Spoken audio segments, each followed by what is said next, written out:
Hi dear students, welcome to our channel Accountancy in Tamil. இன்னைக்கு வீடியோல 12th standard accountancy chapter 2 accounts of not for profit organization உடைய illustration 11% பார்க்கலாம். Compute income from subscription for the year 2018 from the following particulars relating to a club. Particulars கொடுத்திருக்காங்க 1/1/2018 31st December 2018 கொடுத்திருக்காங்க. So இது opening amount and இது closing amount அப்படின்னு எடுத்துக்கலாம் இந்த year ஓடது. Okay, so outstanding subscription 1/1/2018 10,000 rupees கொடுத்திருக்காங்க and 31st December 2018 7,000 rupees கொடுத்திருக்காங்க. First of all இந்த 1/1/2018 அப்படின்றது ஓப்பனிங் அமௌண்ட் இல்லையா? ஸோ இது வந்து 2017 உடைய க்ளோசிங் அமௌண்டா தான் இருக்கும். நம்ம எப்பவுமே க்ளோசிங் அமௌண்ட்டை வச்சு தான் கால்குலேட் பண்ணணும். ஸோ இது வந்து நம்மளுக்கு 31st December 2017 உடைய அமௌண்ட். ஓகேவா? ஸோ இது 2017 ஓடுது, இது 2018 ஓடுது. நீங்க இப்படி ஞாபகம் வச்சுக்கோங்க, ரொம்பவே ஈஸியா இருக்கும் உங்களுக்கு, அப்பதான் ஈஸியா புரியும். ஃபர்ஸ்ட் அவுட்ஸ்டாண்டிங் சப்ஸ்கிரிப்ஷன் 2017 10,000 rupees, 2018 ஓடுது 7,000 rupees and subscription received in advance 3,000 rupees 2017 ஓடுது and 2018 ஓடுது 5,000 rupees. இப்போ இதை வச்சு நம்ம சம் போடணும். Subscription received during the year 2018 1,50,000 rupees. So நம்ம சம் வந்து 2018க்கு தான் போட போறோம். இங்க வந்து நமக்கு ஃபைனல் அக்கௌண்ட்ஸ் அப்படின்ற மாதிரி எதுவுமே கேட்கல. சரியா? ஃபைனல் அக்கௌண்ட்ஸ் ப்ரிப்பேர் பண்ண சொல்லி கேட்கல.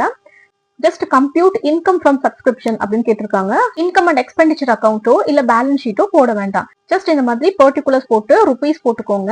இப்படி போட்டு நம்ம கம்ப்யூட் பண்ணா போதும் இந்த sum. Okay, calculation of income from subscription for the year 2018 போட்டுக்கோங்க. பர்டிகுலர்ஸ் ஃபர்ஸ்ட் அமௌண்ட் ரிசீவ்ட் எழுதணும் இல்லையா? Subscription received during the year 2018 1,50,000 rupees. இது எடுத்து அவுட்டர் காலம்ல போட்டாச்சு. நெக்ஸ்ட் எதெல்லாம் ஆட் பண்ணணும் அப்படின்றத ஃபர்ஸ்ட் எழுதிக்கலாம். First subscription received in advance எடுத்துக்கலாம்.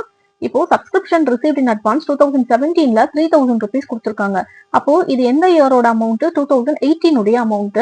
2017லயே இவங்க 3,000 rupees ரிசீவ் பண்ணிட்டாங்க. அப்போ இது 2018 உடைய அமௌண்ட் தானே.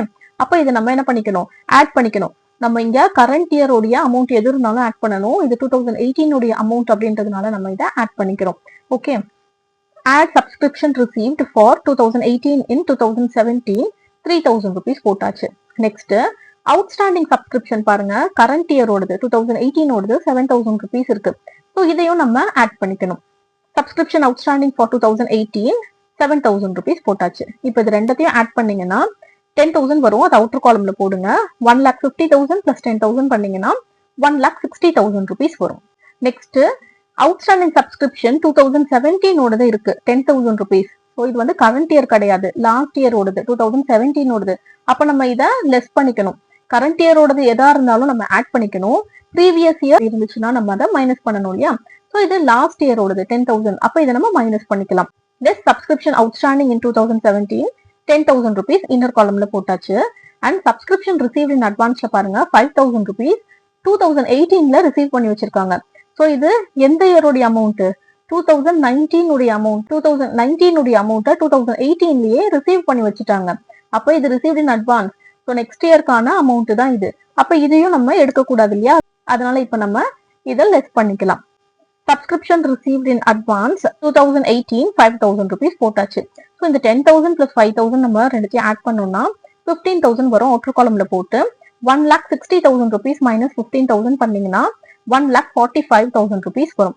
இதுதான் income from subscription for the year 2018. 2018 உடைய சப்ஸ்கிரிப்ஷன் அமௌண்ட். ஓகே, ரொம்ப சிம்பிளா என்ன பண்ணுவாங்கன்னா இந்த 3,000யும் 7,000யும் ஆட் பண்ணுங்க, இந்த 10,000யும் 5,000யும் மைனஸ் பண்ணிடுங்க அப்படின்னு சொல்லி கொடுப்பாங்க. ஸோ அந்த மாதிரி எல்லாம் நீங்க படிக்காம சம்ம வந்து புரிஞ்சு போட்டு பாருங்க. அப்பதான் உங்களுக்கு இன் ஃபியூச்சர் வேற ஏதாவது கால்குலேஷன்ஸ்ல உங்களுக்கு சம்ஸ் கொடுத்தாலும் உங்களுக்கு போட தெரியும். ஓகே, ஸோ இந்த சம் உங்க எல்லாருக்குமே கிளியரா புரிஞ்சிருக்கும்னு நினைக்கிறேன். இந்த சம்ல ஏதாவது டவுட்ஸ் இருந்துச்சுன்னா கண்டிப்பா கமெண்ட் செக்ஷன்ல கேளுங்க, உங்களுக்கு நான் ஆன்சர் பண்றேன். அண்ட் இந்த வீடியோ உங்களுக்கு யூஸ்ஃபுல்லா இருந்துச்சுன்னா உங்க ஃப்ரெண்ட்ஸ் கூட ஷேர் பண்ணிக்கோங்க. அண்ட் வீடியோவை மறக்காம லைக் பண்ணிடுங்க.